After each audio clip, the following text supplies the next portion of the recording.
when you maybe are not deep into the fitness space, it's hard to know what all different styles are. And then like Yeah. we didn't ever do kettlebells until a couple years ago. It's like they've been around, but they just were not in our. Yeah.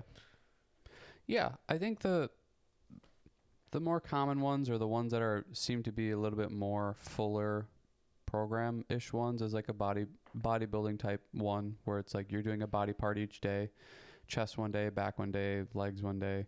I think they tend to call it body part split. There's some people that still with that same sort of intention do like a upper body, lower body type Push of pull split. day. A push pull legs. The push being all of your push muscles, which is like chest, tricep, maybe shoulder. Shoulders considered a push, but it can kind of be interchanged in the push or pull. I think some people will split it up into both just because it's where the volume ends up being. It's like you're doing chest, tricep. This is also nitty gritty, but like some people will do push pull days.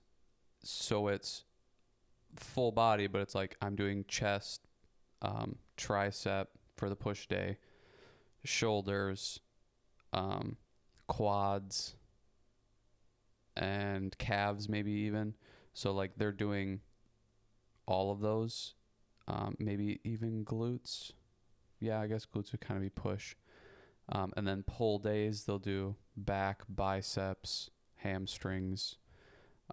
That's where I say like shoulders tends to be the one that kind of floats into both, because push day, it's like there's... It gives activation for both. There's so many more versus the pull. But then some people will do push pull just for the upper body, and then they'll do just like a general legs day. So they won't put the legs in that push pull category.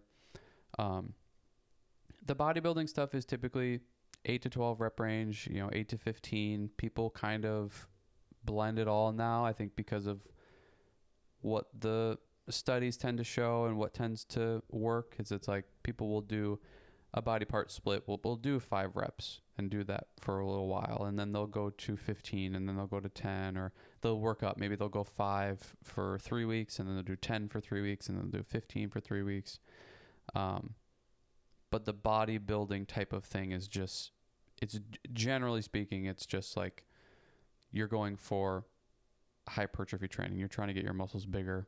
You're not really going for anything other than that, and you're kind of playing with the rep ranges a lot of the time. And I think the name of the game is efficiency. Like trying to really understand activation through the muscle. You're able to understand the contraction of where it's happening, when is it happening, where am I weak in certain spots, so that you're able to get as much blood flow to that area. Yeah, you're trying to pump the muscle. You're trying to get as much, everything you just said. It's mostly focused on the feeling the muscle and feeling the exercise. Which also comes into your form. Yeah. When you're pushing a little bit heavier weights, like you're maybe just focused on getting the weight where it needs to go, to where it's like, no, you're not slowing things down, but you're focusing on perfecting the movement rather than your numbers. Yeah. You want to be like this. I think of like a sculptor, like you're a savant of the movements and the exercises, not the robotic rigidness. The numbers. Yeah. Yeah. Like people that work out like that, it's like, it looks pretty almost. Yeah. Yeah. And that's what's weird about the bodybuilding type of exercising and whatever now is there's so much more information now that like everything helps hypertrophy, everything helps strength, that it's more just this like blend of everything rather than it being what it used to be, a very strict, like you're doing a 15 rep range program, you're doing like these exercise. You wouldn't really see bodybuilders do a ton of deadlifts because it's not a great hypertrophy training exercise, and they were so much more focused on the muscle and building the muscle, making it bigger, making it more defined, all that kind of stuff. Deadlifts and there's a ton of debate over all of these exercises, whether they build enough hypertrophy or not, but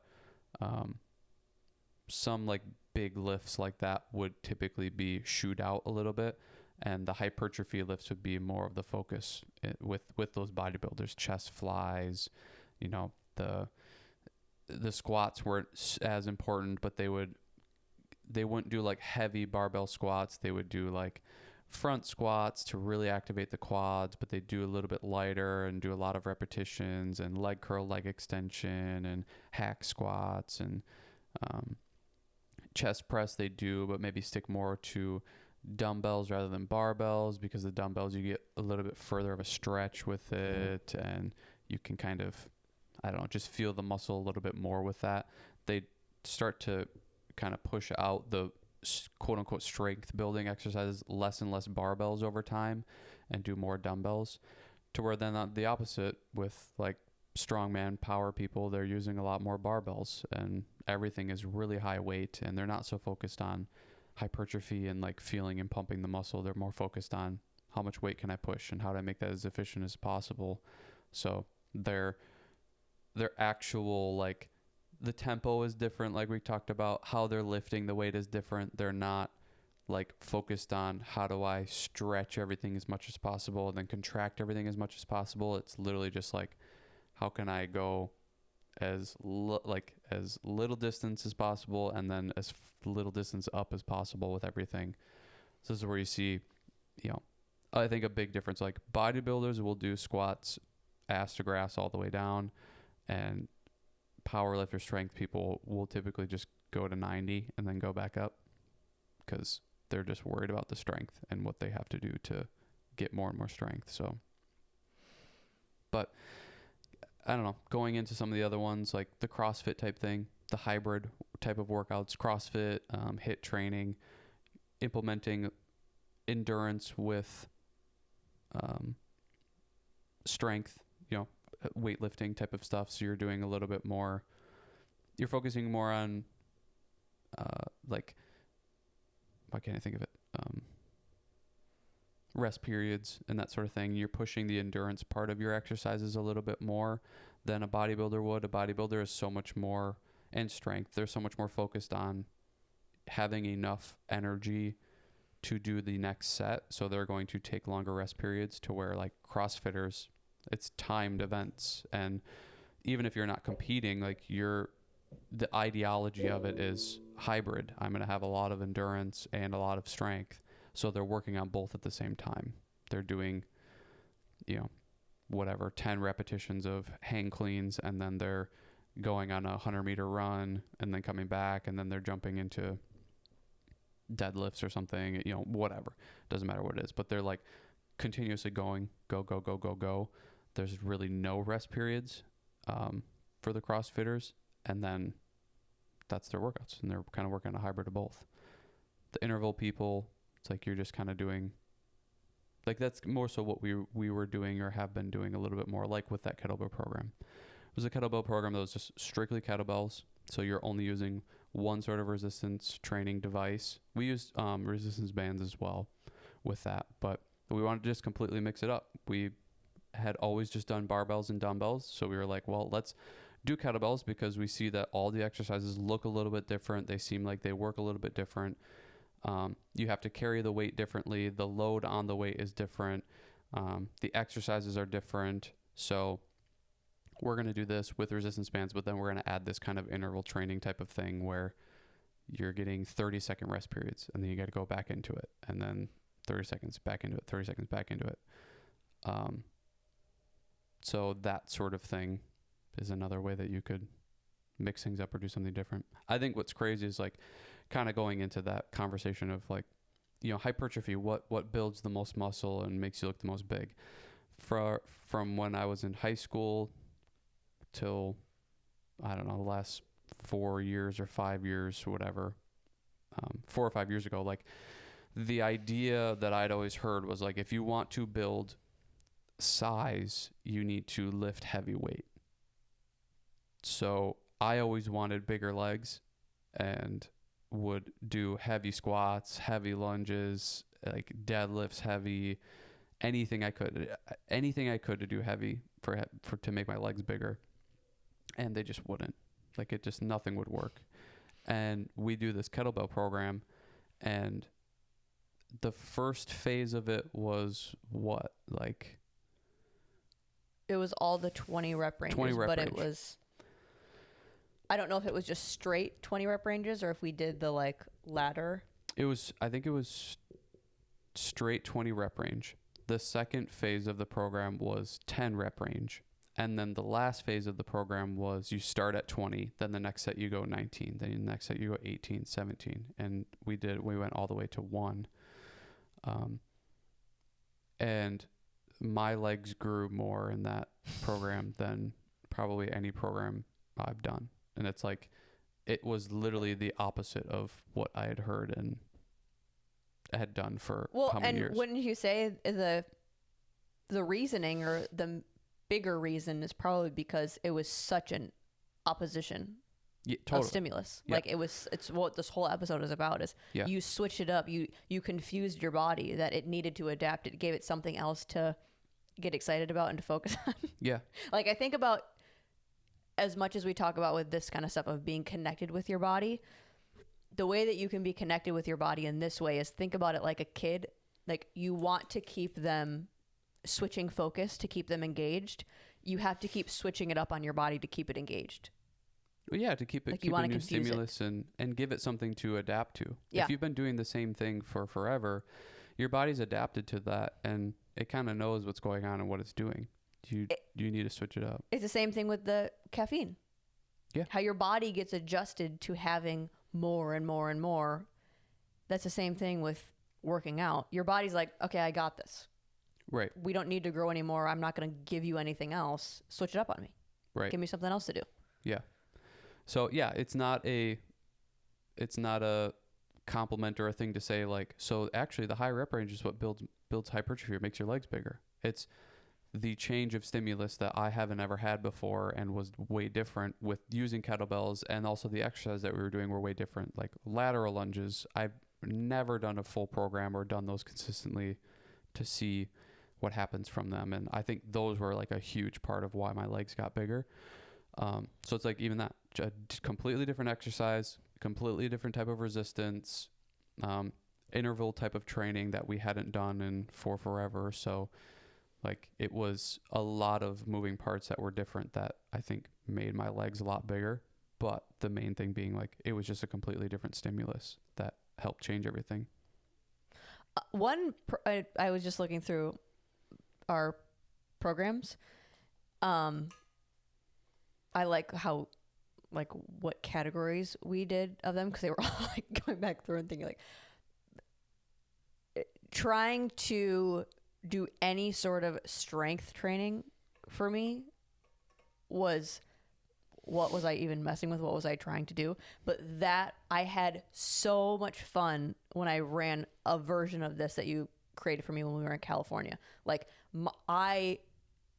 that is my first time where I was like, holy crap, I didn't realize my body could change like this, was going to more of a strength protocol of like 5 and under. And that was it. Yeah. It's hard to do. Like you don't want to change it up. You like what you're doing. You like the routine that you have, or those things are just scary and you don't like them. You know, it's like for me, it's like, I don't like the 5 rep range. So I tend to stay away from it, to where it's like, well, the longer that you stay away from that, the more that becomes the thing that you kind of need to do in order to get your body to change the way you want to, or just to like to add a new tool, like you had said before. So for anybody that's plateaued or they're stuck in a thing and they're still wanting their body to change and to do something, it's probably the thing that you dread and don't like the most, or just something that you've really never done before that you need to go to in order to like get through and have your body change and grow.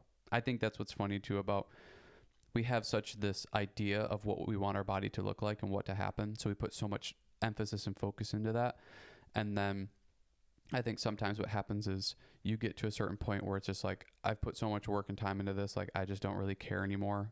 And then you just like, I'm going to do something completely random and whatever. And you change a bunch of these things up that we've talked about. And now you do that for a long time. And all of a sudden you're like, holy crap, like my arms look way different than they did before. Mm-hmm. And it maybe wasn't the thing that you were wanting or needing,